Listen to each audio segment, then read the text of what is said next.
Hey there, Oasis Youth. This is Youth Pastor Sam for the last Covational of 2020. Right, I hope you guys are feeling well and getting through finals. For some of you, this is the last day of finals, and I'm so proud of you because you made it. Good job. For others of you, you have a little bit more to go. You can do this. I believe in you. But regardless, school's almost over. And next week is the holiday season. Next week is the holiday season for you. A lot of you guys are going out of town with family or with friends. Some of you have family or friends coming to town to stay with you. And overall, in this season of holidays, in this season of Christmas and New Year's, one of the greatest parts about this time is that you get to spend time with family and with friends. And so today, what I want to share with you is a little piece of wisdom that you might not want to hear. You might not want to hear, but some of you need to hear this. And it's going to be good. It's going to be great. You're going to laugh about it later if you take this advice. But I want to start off with a question. Have you ever had to do something embarrassing before?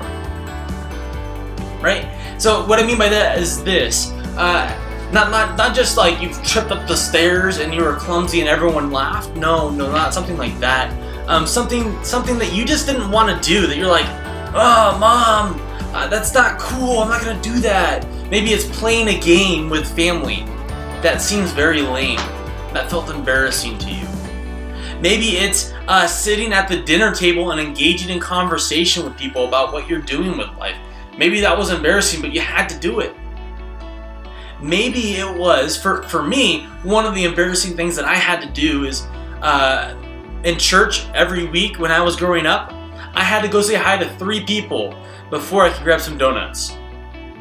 That was something I had to do that was embarrassing. It wasn't terrible, it wasn't awful, it didn't ruin my life, but it was embarrassing at the time.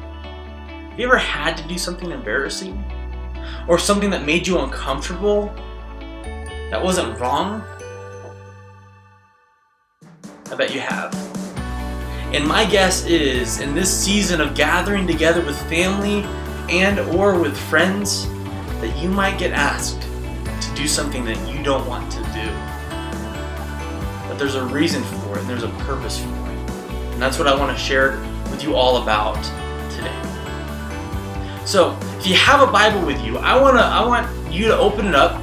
Get your Bible right now to Luke chapter 2, and we're going to be reading one verse in verse 19. Right, Luke chapter 2, we've been going through this as we've been looking at Christmas, as we've been looking at the Christmas story.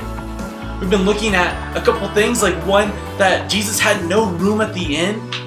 Last Sunday we looked at the different responses that people had to Jesus. And there's this one verse that Sarah brought up on Monday that was very interesting.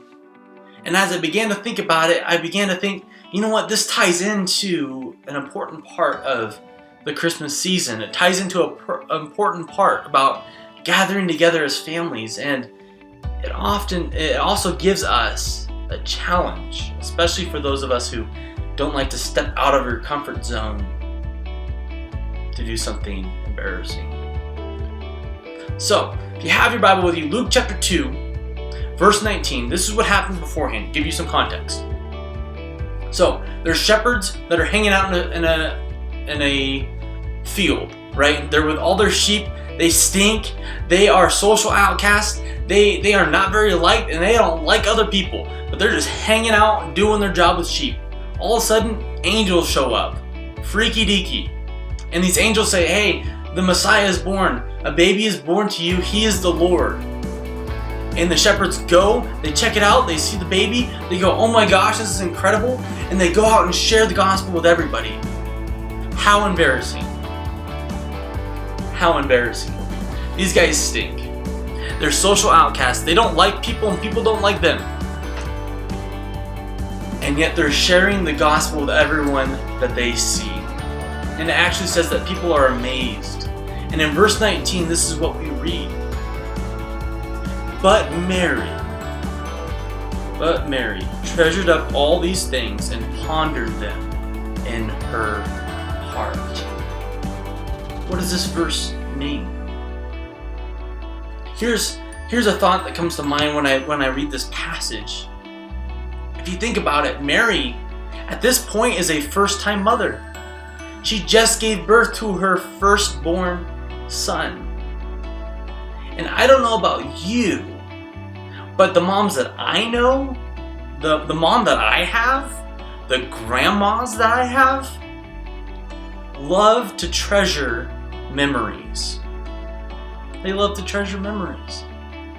In fact, my grandma, my mom's mom, loves to scrapbook, loves to put together pictures of family history, to remember them and to have them in one place. My mom currently is sharing every single day a different year of a Christmas card from our family. And as I look through those Christmas cards, I go, ugh, I was ugly. I didn't change much, right?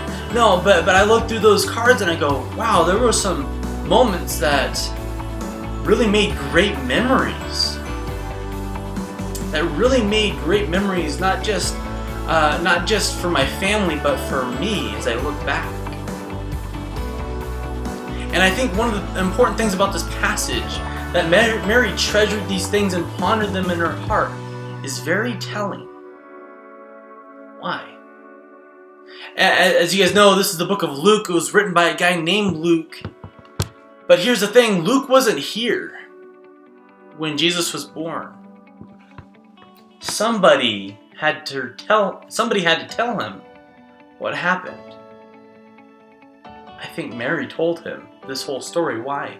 Because she treasured these things and pondered them in her heart. Here's an important thing to hold on to, that oftentimes some embarrassing moments create fond memories that you look back on to get comfort and joy in the future.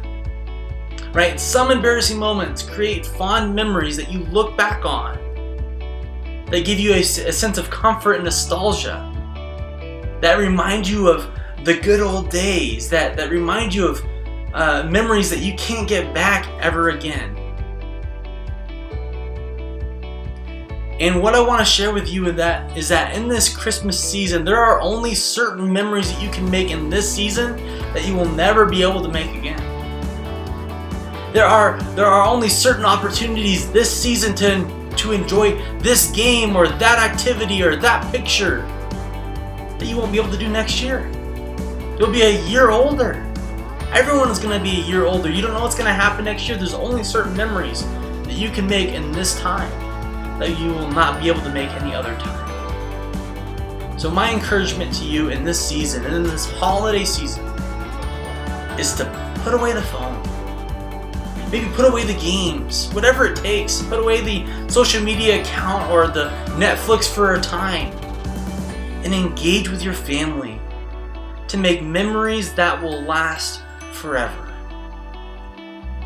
One of my fond memories, my embarrassing moments I'll share with you, is that in 2011, as a freshman, or 2010, as a freshman, I was asked to be in a Mr. Husky show where we were the Houston Huskies, and so as a freshman, I was meant to be a goofball on stage, and I totally just embarrassed myself, to be honest. I had no talent, I had no humor, I had no act at all, and I had to do all three of those in this entire production. But yet, the picture that I took with my family is there in a Christmas card. And I get to look back on that and go, huh, that was kind of funny, wasn't it? Yeah, it was embarrassing, but it was kind of funny. I'm glad that I have that. I'm glad that my mom has it. I'm glad that my family has this memory to cherish and share together. What memories will you make with your family this season that you will not be able to make ever again? My hope, my prayer for you is that you will make as many memories as you can to hold on to for the rest of your life. So Oasis Youth, have a Merry Christmas and a Happy New Year. We love you all, we're thinking of you all, and we cannot wait to see you in person 2021. Have a Merry Christmas.